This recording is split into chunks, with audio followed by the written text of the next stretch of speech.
Et yo, c'est Brave, sur Rap de France, Souffrance. Ciao.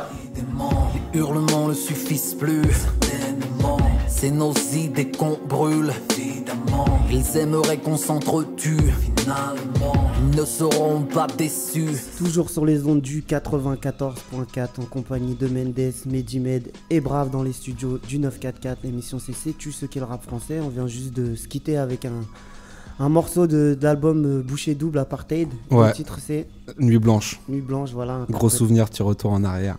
Petit retour en arrière dans les débuts des années 2000, etc. C'est ça. Tu peux nous revenir un peu sur ton parcours Bouchée Double, puisque on va dire Brave, ça n'a pas toujours été Brave. Au départ, c'était Ibra de Bouchée Double, etc. etc. Ah, c'est compliqué, on a des noms à rallonge, tu vois. Je suis un... Mais pour faire simple, moi je suis artiste du label Dean Records, donc c'est le label à vrai qui compte parmi ses rangs Tiers-Monde, Medine, aujourd'hui Alivor, qui est plus jeune que nous, mais qui commence à avoir un petit buzz, on va dire, autour de lui. Et j'ai commencé la musique même avant les années 2000. Je crois que je rappais encore en franc, tu vois, à ce temps-là. Avec donc mes aînés qui sont le groupe Nécessité, et dont Proof et mon frère. Donc, et en fait, moi, je suis arrivé avec Tiers-Monde, et en ce temps-là, on avait formé un groupe qui s'appelait Bouchée Double. Et je crois que notre premier CD, c'était en 2003, si je dis pas de bêtises, en 2004, premier maxi, quand Ruin et Rims Rally. C'est ça. Et ensuite, on avait enchaîné avec premier EP, Matière Grise, et ensuite premier album, Apartheid, dont le morceau qu'on a entendu maintenant. Et voilà, en fait, Brave, c'est vrai que le nom Brave est arrivé en cours de route. Les gens me connaissent plus sous le nom d'Ibra, mais c'était juste question personnelle, on va dire. J'avais plus envie d'identifier ma musique par rapport à un message que je voulais faire passer, plutôt qu'à une appartenance, parce que c'est très clivant. Quand tu viens, on dit tu es blanc, tu t'appelles Ibra, je comprends pas, tu viens d'où? Tu viens de Tchétchénie, tu viens de... Donc en fait, j'en avais marre de répondre à tout ça, et donc je me suis dit, bon écoute, on va prendre un nom un peu plus large, et voilà quoi.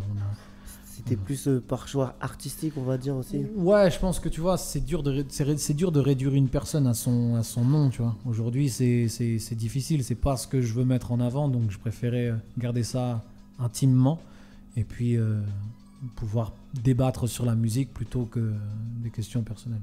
Mais je vois que ça marche pas, plus que tu m'en parles ce soir.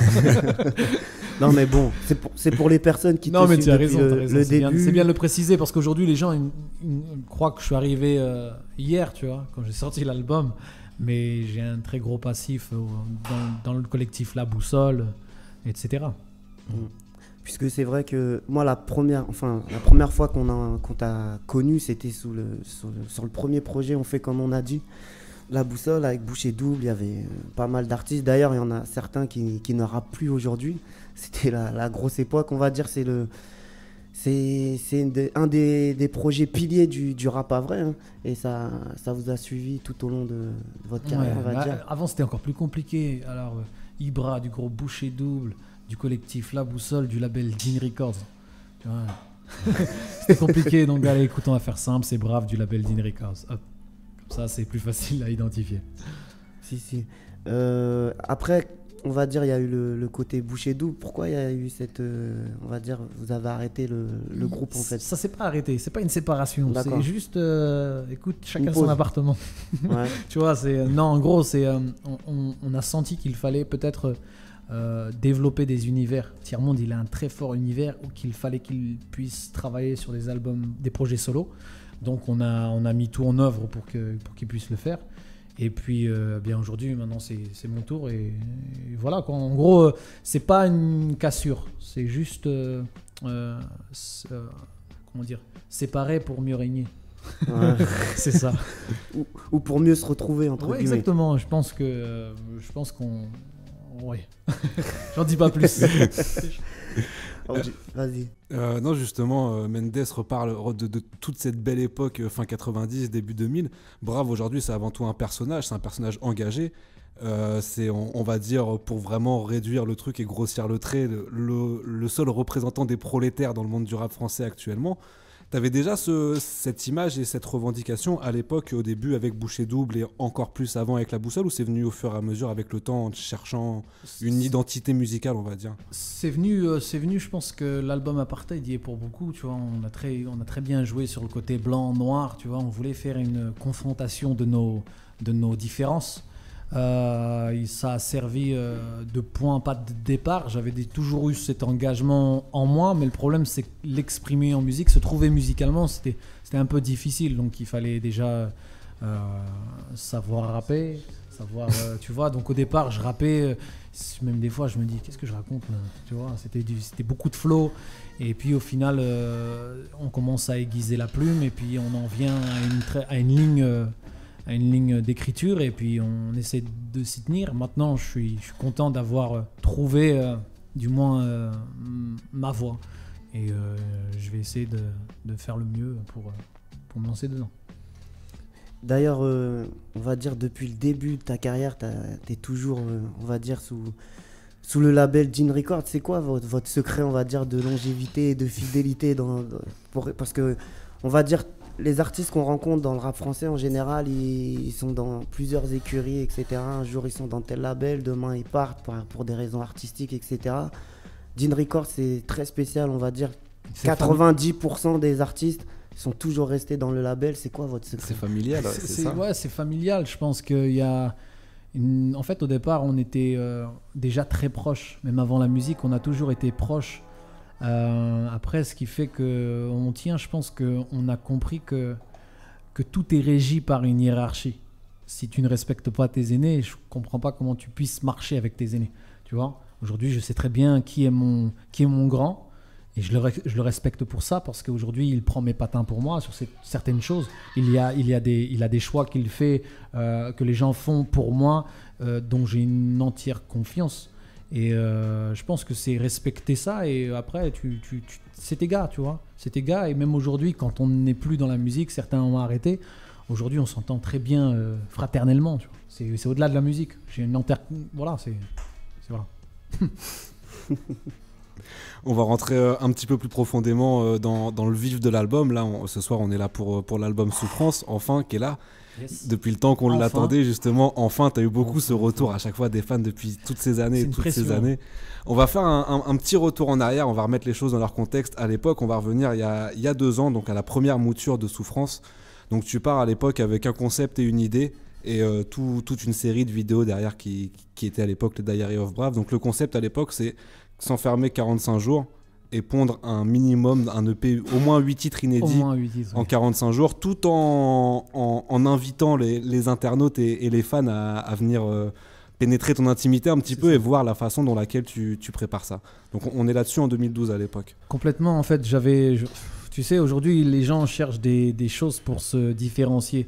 Moi, je suis très basé sur la vidéo, sur le design. Il fallait que je trouve quelque chose artistiquement qui puisse faire vivre ma musique. Parce qu'aujourd'hui, comme je te disais, tu sors un album, dans 2 semaines, on aura écouté le prochain et puis ainsi de suite. Et tout ce qui se passe dans la préparation est sujet à exploiter ce projet. Et j'avais eu l'idée de faire un album en 45 jours, donc. L'écriture, le choix des prods, et je me suis dit pourquoi pas profiter de ce moment pour faire des vidéos à la journée et de faire profiter des gens sur internet, ce qui a super bien marché sur les premiers épisodes. Il y a certaines, enfin pas tous les jours, pas des vidéos tous les jours, mais essayer au plus d'être en temps réel, faire un album en temps réel. Même s'il n'y avait pas de vidéo, tu arrivais toujours à... Soit tu postais un article, soit tu postais une photo, mais tu avais toujours ce lien que tu gardais toutes les 24 ou 48 heures maximum. Ouais, il y avait la tendance du jour, on va dire. Exactement, savoir sur quoi j'ai écrit, le thème que j'ai choisi. Et puis, en fait, en cours de route, je pense que... Allez, pour être honnête, il y avait la crise de la trentaine. Où tu vois que sur les radios, les gens qui font du rap aujourd'hui, ils ont l'âge de mes débuts, et je me dis que merde... Est-ce que c'est pas trop risqué pour toi? Et je pense qu'il y a qu'en fait un phénomène naturel, c'est qu'il y a eu un choix de cœur et de raison. Ouais. C'est qu'à un moment donné, tu fais du rap, ça fait un certain moment que tu es là, ça n'a toujours pas marché pour toi. Est-ce que le premier CD va être un succès pour toi? Est-ce que t'es pas mieux à aller travailler tout simplement, tu vois, de faire vivre ta famille? Et il y a eu ce choix qui s'est mis en place et j'ai commencé à être un peu perturbé sur la fin de la création. Et puis à côté de ça, il y avait d'autres artistes qui étaient là, qui attendaient leur tour pour rentrer en studio. Parce que c'est un peu chacun son tour. On se donne des délais. Et ensuite, sortie de studio, c'est un autre qui nous remplace. Comme ça nous laisse le temps d'aller écrire le prochain album. Et il y avait Medine qui attendait, Tiers-Monde, et je ne pouvais pas empiéter sur leur temps de parole, quoi. Tu vois, ils sont là, ils ont le studio, les gens travaillent derrière, et je ne peux pas bloquer une équipe entière pour un projet qui, moi, déjà me pose des problèmes.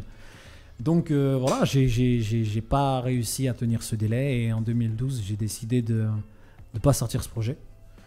Et on va dire que dans chaque mal se cache un bien, c'est qu'il y a un titre qui était dans cette première version, parce que c'est vraiment une première version, parce que tous les titres aujourd'hui, il y a peut-être 2 titres que j'ai gardés dans ce format-là, mais la première version, elle est passée à la trappe, et il y a un titre à l'intérieur qui a été entendu par Kerry James, et qui a été touché par ce morceau qui s'appelle Postscriptum, et qui a décidé de reprendre le texte et le morceau tel qu'il était sur son album.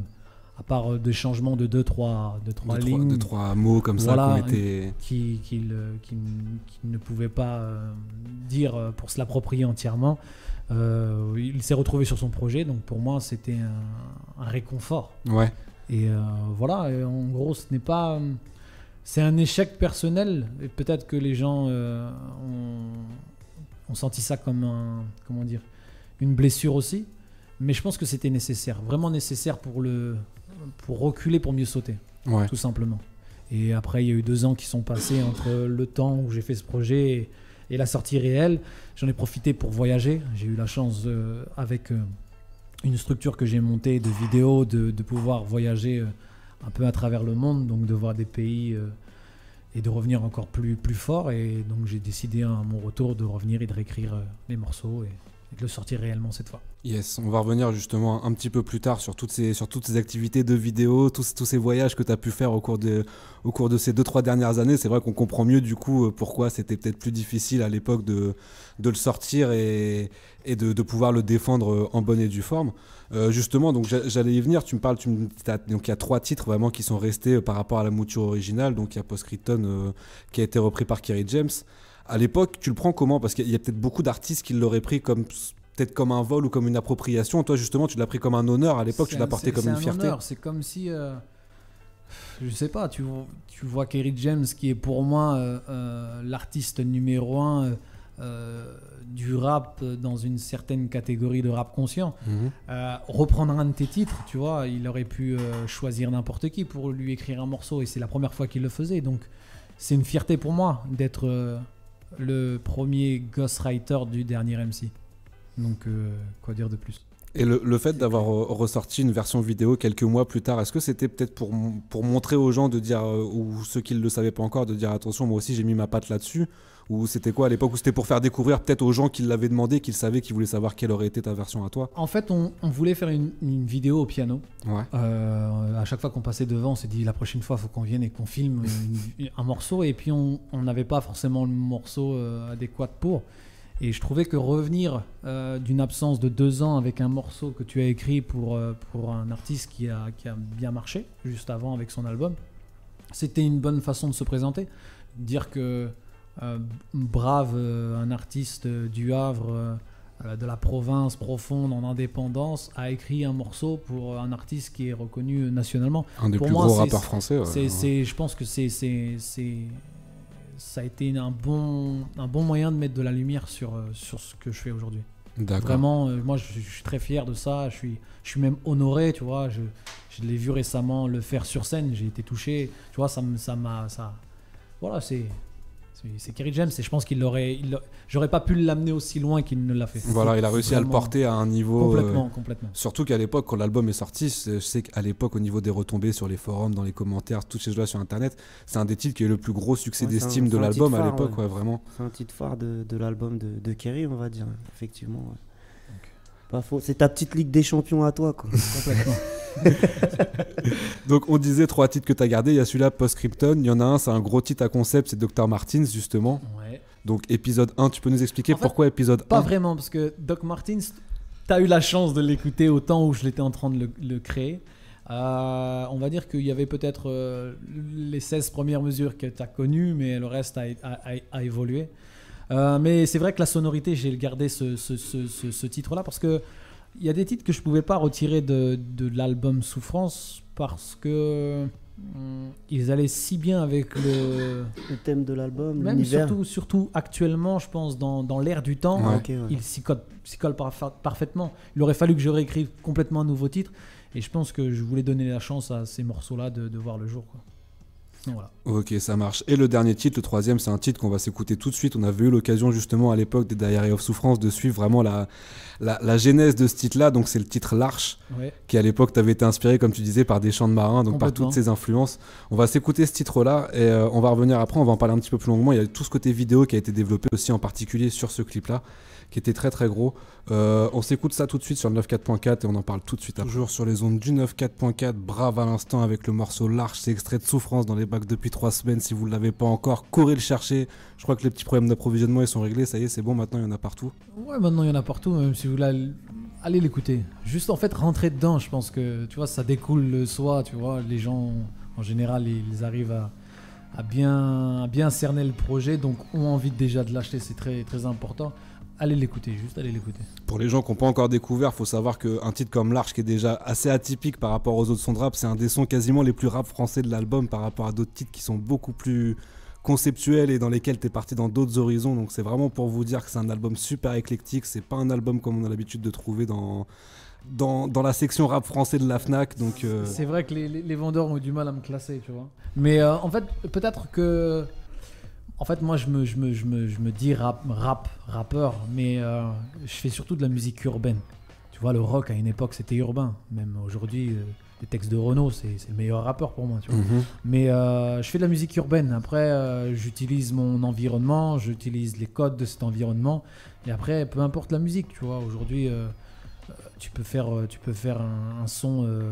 du coupé décalé, mais demain le texte il est encore plus ghetto que tu vois, tu le vois qu'en Afrique ils le font super bien, tu vois, les sons c'est des sonorités africaines, mais quand tu écoutes les textes des fois c'est dur, hein, tu vois. c'est marrant que tu fasses ce petit parallèle avec Renaud justement parce que on peut pas dire le Renaud, c'est pas bon de faire du name dropping, de dire c'est telle personne, c'est le Renaud 2015 ou quoi. Mais on retrouve quand même en toi, moi surtout quand j'ai entendu un titre comme Mélia ou justement des choses comme ça, on retrouve vraiment une patte, une influence de cet artiste-là ou toutes ces catégories d'artistes contestataires des années fin 80, même début 80. Ouais, parce que j'ai été touché à une certaine époque par ce genre de musique, c'est la musique que mes parents écoutent. C'est la musique que j'ai entendue depuis que je suis gosse, j'ai été bercé avec ça. Après, moi je suis flatté qu'on me dise ça. Demain, je suis le nouveau Renaud, je suis parfait. Moi, si j'arrive à faire la même carrière que lui, tant mieux. Tu vois, j'ai pas de problème demain que tu me fasses du name dropping. Vas-y. Yes, on vient de s'écouter le titre L'Arche, on parlait juste avant de parler de titre, on parlait justement de tout le concept vidéo que tu as développé. Il faut savoir qu'au-delà de Brave, il y a aussi Horizon Design. Donc c'est une boîte de prod vidéo sur laquelle c'est toi qui diriges ça, tu as travaillé sur beaucoup d'artistes d'In Records. Là justement c'est un truc qui m'a interpellé sur tout le projet Souffrance. Il n'y a pas un seul truc Horizon Design, tout a été clippé par un mec, par Florin de France, par un mec quand même très très lourd aussi. 2 personnes exactement, même 3 personnes exactement.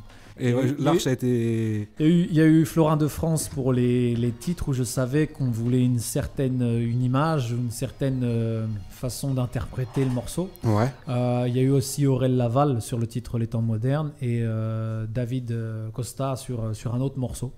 Donc ça, c'est les 3 personnes dont j'ai fait appel. Après, Florin de France, c'est vrai qu'on a super bien sympathisé. C'est Julien qui est là ce soir, qui me l'a présenté. C'est un ami à lui, donc il est très proche de Julien. Et moi, étant proche de Julien, parce que c'est lui qui bosse sur mon projet, ouais. On a vite sympathisé et trouvé des liens. Et comme on parle en vidéaste, en général, moi j'écris l'histoire, j'écris le scénario. Et après, c'est plus facile pour discuter de plan, tu vois, c'est juste la technique après. Ouais, donc là sur ce côté-là, tout le côté visuel et tout le côté vidéo qui a été mis en place, c'est quand même quelque chose qui sort de ton esprit, de ton cerveau à la base. On va dire oui dans l'idée. En fait, moi je viens avec des sensibilités et des univers. Après, ce qu'il y a, c'est que comment dire, je lui fais confiance entièrement sur La créativité. sur la mise en image. D'accord. Tu vois, je lui explique ce que je veux. Moi, je suis très influencé par les pays anglo-saxons. Tu vois, je pouvais pas venir avec une autre image que celle-ci. Je suis très touché par le milieu ouvrier, par le milieu prolétaire. Tu vois, c'est le truc très modeste. Avoir une image qui choque, décalée complètement. Tu vois, je voulais que ça soit à l'image des morceaux quand tu es déstabilisé déjà par la musique, mais si tu arrives à être déstabilisé encore plus par l'image, là j'ai gagné. Et on a joué le jeu, tu vois. J'ai fait confiance entièrement et je trouve que j'ai bien fait. D'ailleurs, dans ton clip Les temps modernes, on va dire le paysage, c'est une ambiance Brevard, enfin un niveau... Complètement, en fait, je voulais exactement. Où est-ce que tu l'as tourné d'ailleurs? Je l'ai tourné au lac de Caniel. Ah ouais? Ouais, complètement. Je suis allé un matin à 5h On a des pépites par chez nous, tu vois. Je suis allé à 5h du matin au lac de Caniel et d'ailleurs, je remercie les gens qui nous ont mis à disposition la barque, tu vois. Il fallait un petit peu de préparation. Mais en fait, j'essaye de tourner chez moi. Tyler Durden a été fait au Havre. Les temps modernes, c'est lac de Caniel et la piscine, ça a été Gravenchon. Ensuite, l'Arche, ça a été fait au Havre aussi. C'est la forêt on s'appelle la forêt au Mont-Gaillard à côté. Ouais. Montjon. Ouais, la forêt de Montjon. Et donc voilà, je suis resté chez moi. J'ai pas voulu partir. Je voulais exploiter mon patrimoine. Et moi personnellement, enfin c'est un regard personnel, j'ai senti une scission entre d'un côté, dans tous les clips qu'il y a eu, d'un côté Tyler Durden et les jeux de cette famille qui sont beaucoup plus colorisés, des choses comme ça, et des titres comme l'Arche ou comme les temps modernes où comme il dit Hubert, il y a vraiment une ambiance, il y a un truc, enfin tu sens ce brouillard, ce truc pesant autour. C'était volontaire de travailler sur ces deux clips exclusivement comme ça et sur les autres beaucoup plus ouverts? Après réflexion, peut-être, mais en fait, on n'a pas pensé comme ça. On a pensé surtout en termes de visibilité. On s'est dit, bon, déjà, le premier titre, il fallait absolument qu'on vienne avec un morceau rap. Celui qui était le plus rap, c'était Tyler Durden, et je trouvais que c'était un bon moyen accrocheur de rentrer dans un univers un peu loufoque entre deux personnages. Et finalement, on a écrit une superbe histoire qui a super bien fonctionné parce que les gens à la fin du clip ont été totalement choqués. Et ça nous donne envie de refaire la même chose, de continuer. On a écrit une autre histoire sur l'Arche. Il y a aussi une chute complètement dingue. Et donc on écrit en sensation. Après, on n'a pas fait attention, c'est vrai, à l'univers très pesant du morceau Les temps modernes et les plus colorés des autres. Enfin, c'est venu comme ça, je pense que... Mais de toute façon, quand tu écoutes l'album, on va dire, ça revient assez souvent, cet univers pesant, entre guillemets, un peu sombre, etc. Même sur les titres, sur le morceau Souffrance, on va dire, le titre phare de l'album, tu le ressens un petit peu ce côté... J'ai gardé une trame, tu vois, je pense pas que demain matin, les problèmes auront changé, non. Tu vois. Donc, en fait, j'ai gardé la trame de ce que je savais faire, de ce que je ressentais sur une période et puis voilà, après j'ai essayé de travailler sur en fait, quand j'écris un album, je pense qu'il faut avoir une ligne. Tu vois, c'est la colonne vertébrale, c'est Souffrance. Ensuite, tu intègres chaque élément dans l'album. Et c'est pour ça qu'il y a deux titres que j'ai retirés, que j'ai préféré mettre en précommande. Il y avait le titre Encore et le titre SDF, parce que c'est des sons qui sortent complètement de cet univers-là. J'ai préféré offrir aux gens quand ils le précommandaient plutôt que les intégrer au track listing final, parce qu'ils n'avaient pas la cohérence du projet en lui-même, quoi. Le titre SDF, justement, c'est pareil, c'est un des titres qui était dans les premiers Diary of Souffrance à l'époque. Tu peux parler un petit peu, il a une histoire, ce titre. Tu avais voulu faire un sujet à l'époque et tu t'es rendu compte que ça existait déjà. Voilà, en fait. Exactement. En fait, le morceau SDF, j'avais envie d'écrire avec des rimes S, D, F. Et je me suis rendu compte que ça existait déjà. Donc il y a un artiste qui s'appelle Romain Didier, mais le nom de l'auteur, je ne l'ai plus en tête. Qui avait interprété ce morceau. Et puis je me suis dit que ce serait faire un peu copier son idée, plagier, le refaire à ma sauce. Puis comme on est dans le rap, les gens n'ont pas une culture de la variété ou alors des musiques un peu plus générales. Les gens n'ont pas su que j'avais copié, clairement, j'avais fait du plagiat. Et donc j'ai décidé en fait de rendre hommage. Je pense être légitime aujourd'hui de me dire bon bah j'ai pu écrire pour quelqu'un, je peux chanter les textes d'un autre, tu vois. J'ai pas de honte tu vois, demain il a un superbe texte, je reprends son texte plutôt que de réécrire le même à côté. On met des faux pseudonymes, on fait croire que c'était l'artiste, alors que ça se tombe, c'est peut-être moi que vous entendez quelque part. Mais toi, en plus, t'avais participé à ce projet-là, ce truc, vous étiez dedans. Je suis complètement dedans, moi je suis dans l'imagerie, donc je m'amuse à mort, tu vois. Petit indice pour les gens, si vous commencez à avoir des pandes... On dit pas, vas-y, on dit pas, on attend.